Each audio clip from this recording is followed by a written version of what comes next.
Verbistering bij muziekschool Popgroove uit Burgum. Het bestuur van Glinstra Staten, dat zo'n 30 activiteiten plakvinden, had besloten de hiertarieven van 1 september al te verhegen. Voor de muziekscholen bezit dat een hierverheging van 1000 naar 2800 euro in het jaar.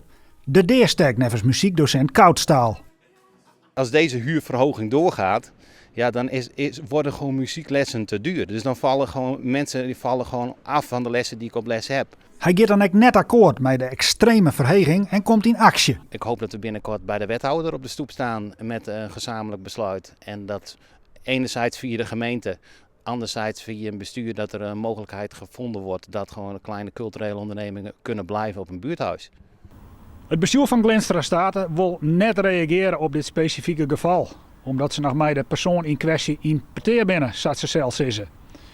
Wel binnen 3 redenen om te vieren voor de flinke hiersverheging. Zo moet er enorm bezuinigen worden, vindt er een professionaliseringsslag plak en speelt het vanzelfs de coronacrisis een rol. In de periode dat er gewoon subsidies waren, konden we nog gewoon lessen geven voor minder dan 10 euro.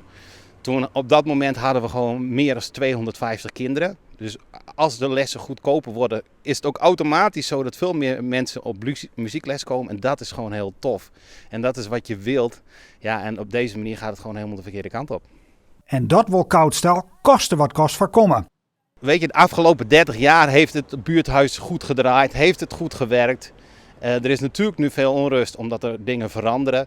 Ik kan me niet voorstellen dat Burgum dit wil. Dus ik ga ervan uit dat ze dit terug gaan draaien, links of rechtsom.